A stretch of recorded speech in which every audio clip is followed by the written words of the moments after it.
Ketika bapaknya ngebet pingin ngingu memelihara sapi pada tahun 1973, ia mengungsikan penduduk di 5 desa yang tersebar pada 751 hektar di Jawa Barat.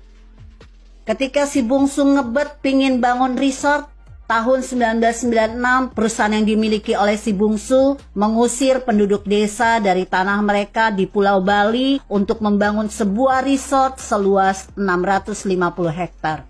Ketika anak tertua ngebet pingin bisnis, padahal kata ibunya dia nggak pintar bisnis. Tahun 1988 Departemen Sosial jualan lotre, yakni judi yang disahkan negara dan berlangsung hingga tahun 1993. Dan penanganannya dilakukan oleh perusahaan si sulung. Gak mau kalah, putra keduanya meminta agar gula yang dimonopoli Bulog harus melewati dirinya. Jadilah dia tukang stempel, dan komisi mengalir deras hanya gara-gara cap saja. Si bungsu marah, Bulog pun memberinya hak untuk mengimpor ribuan ton beras. Dengan dalih menstabilkan harga pangan, kesepakatan keluarga itu dengan Bulog telah menghasilkan sekitar 3 hingga 5 miliar dolar. Pengen punya jalan tol, putri pertamanya langsung mendapat proyek raksasa, jalan tol dalam kota. Gak punya duit bagi modalnya, pinjamlah dia ke Bank Bumi Daya, milik pemerintah. Ketika pejabat tertinggi bank itu menolak, bubar sudah masa depan orang itu. Dia langsung dipecat. Si putri pertama langsung panen dengan hasil 210 ribu dolar per hari di tahun 1990. Dengan alasan privatisasi, Telkom mengakhiri monopoli telekomunikasi. Putra kedua adalah penerima manfaat utama. Pada tahun 1993, lisensi untuk operasi sambungan langsung internasional dan untuk jaringan telepon digital diberikan pada perusahaan putra keduanya. Tahun 1995, nilai perusahaannya ditaksir sudah bernilai 2,3 miliar dolar. Dunia sangat luas, namun rupanya masih terlalu sempit bagi kepentingan. Terjadilah tabrakan dalam ruang yang sangat lebar itu. Putra sulung berantem dengan putra bungsu. Rebutan ladang dalam persaingan bisnis penerbangan. Gak puas berantem dengan putra kedua, putra ketiga ngajak ribut dengan putra kedua. Kali ini dalam persaingan bisnis otomotif. Laki lawan laki kini sudah tidak seru lagi. Lelaki lawan perempuan mengambil panggung perang antar saudara. Putri pertama berantem dengan putra kedua. Hanya karena rebutan gelombang TV, mereka bersaing dalam dunia pertelevisian. Persaingan tumbuh begitu kuat, sehingga keturunan cemara ini mulai mencari monopoli dalam lini bisnis yang semakin memalukan.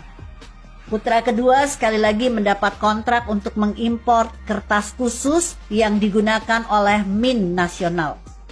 Tak mau kalah, putri tertua mengambil alih pemprosesan surat izin mengemudi. Persaingan makin menggila.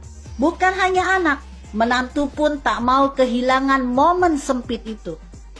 Istri putra pertama menjadi satu-satunya produsen resmi kartu pengenal wajib Indonesia.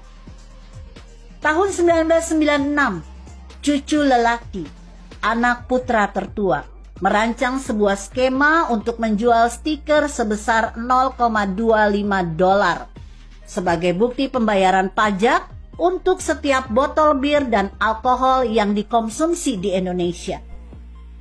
Oh alah, yang paling luar biasa adalah pegawai negeri dan anggota militer harus merelakan sebagian gajinya untuk yayasan yang didirikannya.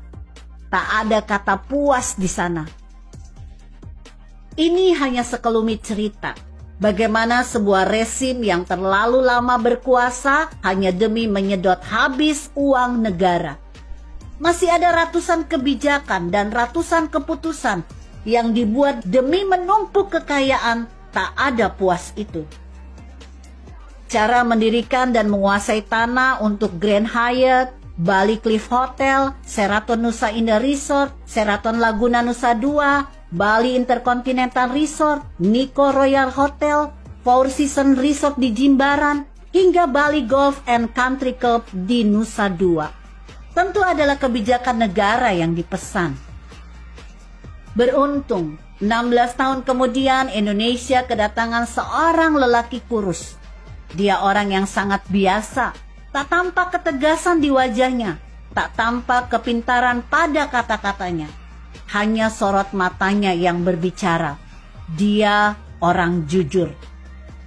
Apa yang sudah dicapai dalam 5 tahun pertamanya tak perlu lagi dipamerkan. Terlalu banyak capaiannya. Sungguh beruntung nasib bangsa ini. Penjarahan oleh oknum yang mengatasnamakan negara di masa lalu secara perlahan akan dikembalikannya. Sampai kapan? Sampai kita tetap mendukungnya tanpa lelah membangun negeri ini. Artikel ini ditulis Karto Bugel di sintesanews.com. Jika Anda berpendapat lain, berikan komentar Anda di kolom komentar. Saya Emma, Karisma 90.